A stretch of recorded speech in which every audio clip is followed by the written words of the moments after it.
What makes a heroine unforgettable? Today we're talking about the Mummies' Evelyn Carnahan and why this clumsy librarian became one of the most beloved action heroines of her time. The story begins with Evelyn stuck behind a desk at the Cairo Museum of Antiquities, desperate for field experience that might finally earn her respect from the Bembridge scholars. When her con artist brother Jonathan brings her a mysterious artifact, she sees an opportunity to prove herself. That decision leads her to Rick O'Connell, an American adventurer rotting in prison, and eventually to Hamunaptra, the city of the dead. What starts as an archaeological expedition becomes a fight for survival when Evelyn accidentally awakens Imhotep, a cursed high priest with the power to unleash apocalyptic plagues. But here's the thing, the plot only works because Evelyn's knowledge drives every major turn. Rick can shoot and fight, but without Evelyn's expertise in ancient Egyptian history and her ability to read the Book of the Dead, everyone would be dead within the first act.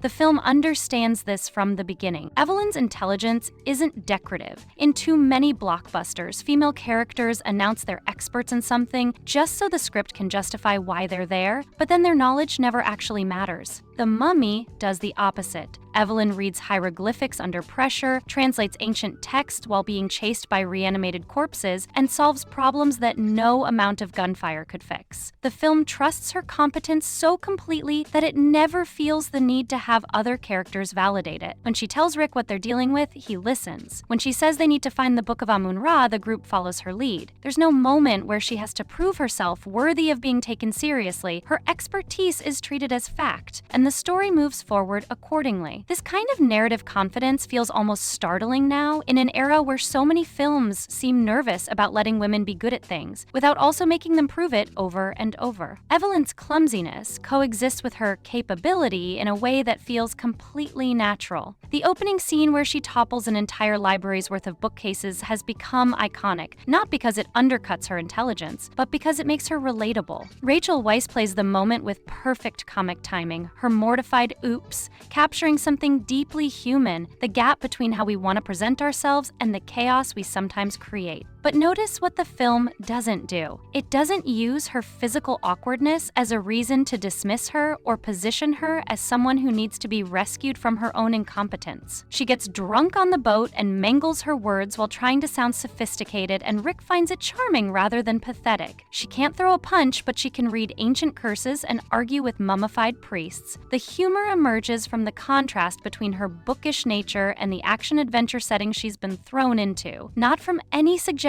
that she doesn't belong there. The romance between Evelyn and Rick is built on mutual reliance, which makes it feel earned rather than obligatory. They're both outsiders in their own ways. Rick is a man without a country, and Evelyn is a woman trying to break into a field that doesn't want her. What draws them together isn't some instant physical attraction, though that's certainly present. It's the recognition that they each have something the other needs. Rick saves Evelyn's life multiple times, but she also saves his, starting with the moment she convinces the warden to spare him from hanging because she needs a guide to Hamunaptra. Their dynamic never tilts into the kind of protector-protected relationship that so many adventure films default to. Rick listens when Evelyn speaks. He steals excavation tools for her because he recognizes her passion and wants her to participate fully in the adventure. He follows her lead when she knows more than he does. When Evelyn is captured by Imhotep, Rick doesn't charge in alone to save her. She holds her own, translating texts and buying time while Rick and the others fight their way to her. The film positions them as partners solving a problem together, and their love grows out of that shared purpose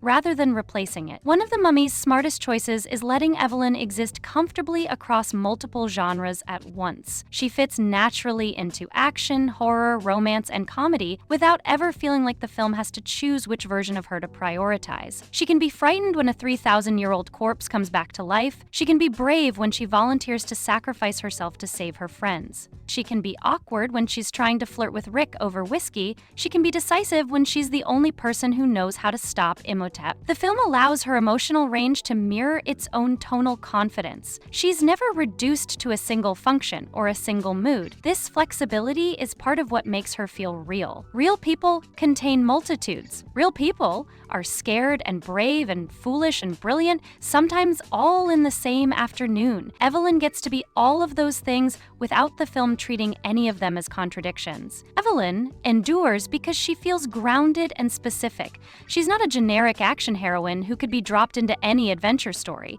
She's a librarian from 1926 Cairo who speaks multiple languages and has spent her whole life preparing for the chance to prove herself in her field. The details matter. Her relationship with her brother Jonathan, who is useless in most practical ways but genuinely cares about her. Her determination to be taken seriously by the Bembridge scholars, a goal that gets mentioned multiple times because it actually matters to her character. Her pride in what she does, expressed perfectly in that fireside scene where she tells Rick, I may not be an explorer, or an adventurer, or a treasure seeker, or a gunfighter.